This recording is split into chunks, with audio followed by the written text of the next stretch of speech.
Hey YouTube, I wanted to come on here and make this video because when I had originally uploaded it, actually the audio didn't sync properly, and so I ended up having to take it down. But I knew that this was something that I did want to talk about on here because it kind of relates to the content that I have posted previously. I'm gonna try to make this video shorter than the one that I had posted originally, because I know I have a tendency to like talk a lot and make really long videos, and I'm trying to work on that. So I did want to quickly come on here and just talk about my father's suicide. My biological father, he committed suicide when I was a little girl, and that was something that was not ever talked about in my family. In my family, there were a lot of things that happened within us that we never talked about. A lot of bad things, a lot of really bad nights, a lot of tragedy, abuse, and just so many things that not only did they happen, but they were just things that were never addressed. And I was never really given the space to process anything that I grew up struggling with. And one of the things that I struggled with the most was definitely my relationship with my father. I didn't have a relationship with my father. I didn't really know what he looked like. I would confuse other people for my father, and I never really considered myself to have a dad. Or still to this day, like when I think about who my father is, it's like kind of this figure, but I don't really know him. I never really did, and whenever he was around, he was difficult to understand. And so for me, that was something that I always really struggled with, was just the abandonment from my father, because my father abandoned me before he died. Like that was something that was just a part of my childhood, that I didn't have my dad, that I didn't know who he was, and that I pretty much never felt like he cared about me or that I was important to him. And once again, that was something that was not talked about in my family. Like, we didn't talk about my dad. Sometimes I would hear certain people say shady comments about my dad, but yeah, that was something that was always swept under the rug. And so I remember it was December 3rd, and I was in the second grade, and I just remember it was like any other morning. I was getting ready for school, and all of a sudden the phone rang in the morning, while getting ready for school that day.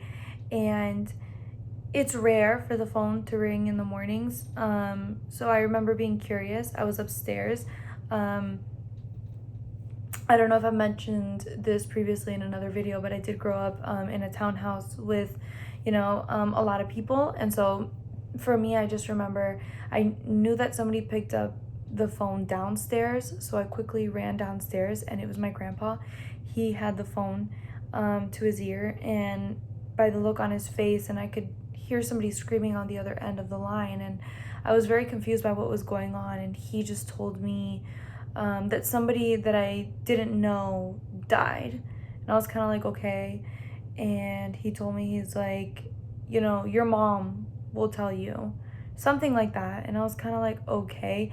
And he just yelled my mom's name, and he told her to grab the phone. And I just remember my mom picking up the phone.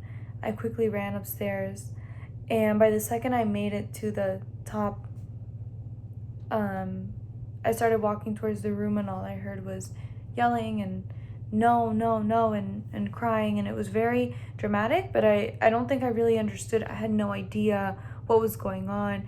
I thought that my mom's friend had died. Like, that was just my instinct. I was like, oh, probably one of her really close friends died. So she sat me down, my brother and I, down on the bed, and we're kind of trying to console her at this point. And then she just looks at us and she says, your dad went to heaven. And that was just how she worded it. She said it in Spanish, and I don't think she really knew what to say. Obviously it's very shocking, I think, for anybody. So I really didn't understand. It came out of nowhere. The closest thing I ever had to a dad, I would consider, up to that point, would have been my godfather. That he really, to me, was somebody that made me feel wanted. And He died a year before my dad died, but he, like, we more saw it coming. You know, he had been diagnosed with cancer, and it was a really long, sad process. So this, with my dad, there was no sort of like beginning to it, or it wasn't anything that I ever really thought was going to happen. It was nothing that I could have anticipated. So I just remember that my instinct was to not cry. It was to not cry. It was to not react. It was to pretend that nothing happened. It was to just blend in and keep it a secret. And, you know, that very much, I think that was my approach, because that was the approach that my entire family pretty much took. And my mom never talked about what happened. She never really went into detail. Those were the only words that she ever uttered about my father's death, and it pretty much ended there. I bottled it up, bottled it in. I didn't talk about it. I hated the topic of my father. It annoyed me. Anytime people would bring him up for whatever reason, unrelated to his actual death, I just hated it. I hated it. It made me feel uncomfortable. And I just didn't understand why people had to talk about him if he was gone.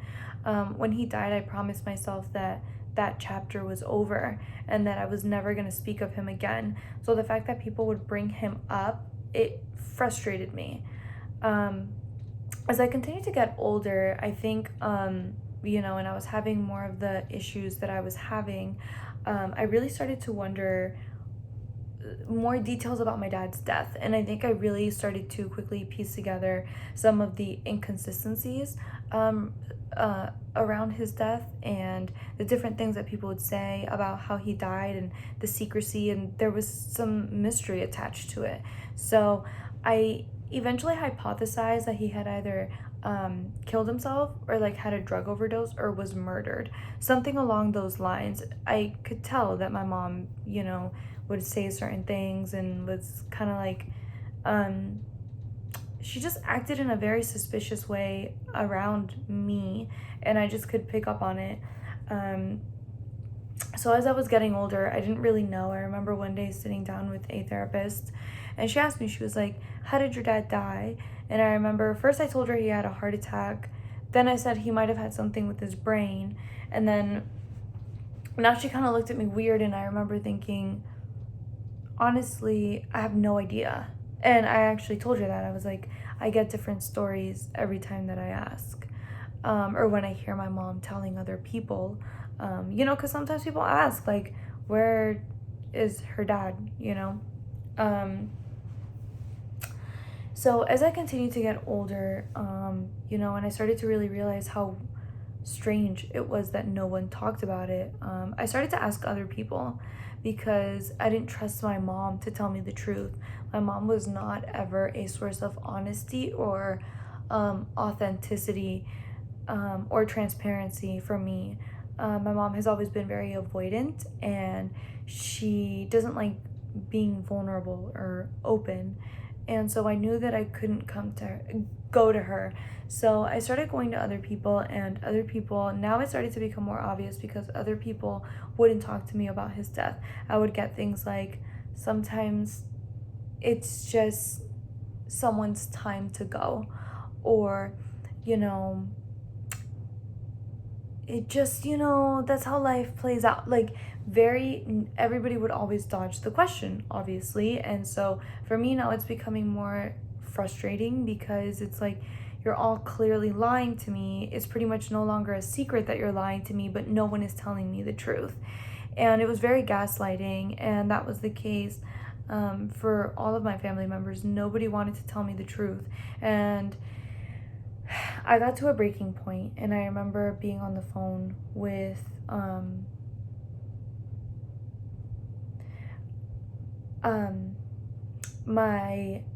it was a family member, and I asked them if he had killed himself, and I was like, can you please just tell me the truth?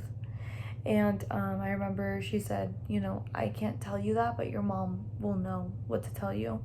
And I quickly ran into my mom's room, and I looked at her and I said, what happened to my dad? And she was like, I have no idea what you're talking about. And I was like, he killed himself, didn't he? And she was like, no. She literally like looked at me and said no. And I looked back at her and I said, yes, he did. Other people told me. I know the truth. And she was like, I don't know why anybody would ever tell you. And I remember how angry I felt. But I also broke down because I knew that it was just such a delicate thing. For me, my mom never wanted me to know. And that to me is not protecting, that's sheltering. And I think that that always leads kids into these darker paths in trying to just understand the world around them because they feel controlled. And that was very much how I felt. I felt like she was trying to rewrite history, to just control. I mean, she always made me feel like I was so crazy for being affected by his death. My mom knew that his death affected me because, there's just certain things that happen in life and certain traumas that we go through that our behavior, it just changes right away. And I had many different things that changed my behavior, and that was one of them, and I think that she recognized that it affected me and she just didn't want to talk about it. And that made it a lot harder for me, and it prolonged the grieving process, because I had been grieving my father since I was born because he was not a figure in my life. And so, that was the first step to kind of knowing, but even after that,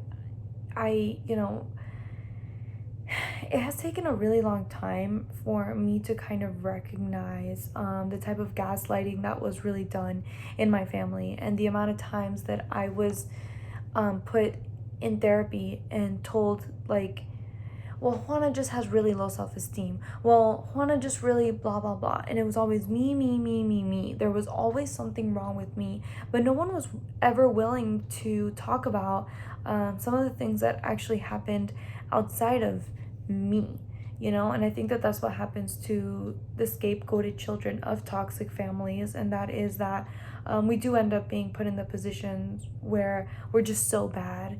And we're these people who hold the entire family back when really it's like you're all really messed up and no one's talking about it. And that's one of the things that sucks the most, when you know what's happening inside the walls of your home and there's no one that you can talk about it to.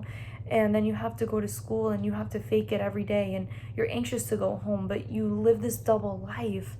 And it's hard to survive that, and for a lot of us it tends to make us really paranoid, and it makes it really difficult for us to trust other people as well, obviously, because we have been so hurt and betrayed and lied to by those who were supposed to be protecting us, those who were supposed to be the closest to us, that could act so careless with us. So that's kind of what I wanted to talk about. I made a much longer video, but that's okay. I'm happy that this is shorter, a little bit more to the point, and I did just want to talk about this because I do think we should lift the stigma from suicide, and talking about suicide ideation and the desire to commit suicide. I grew up my entire life thinking that I really was going to commit suicide. And it's no secret that, clearly these things are oftentimes genetic too. And I don't think that we should run away from talking about these topics. I think that we should tell the truth. Like, I've tried to kill myself, and I'm the daughter of somebody who did kill themselves. And, that these are things that as humans we face, and it's okay to talk about them. I think the more that we talk about them, the less scary it makes them. So comment below what you think. Tell me what else you want to see. I've appreciated all of the comments, and I hope that everyone has a good day, night, whatever. Bye.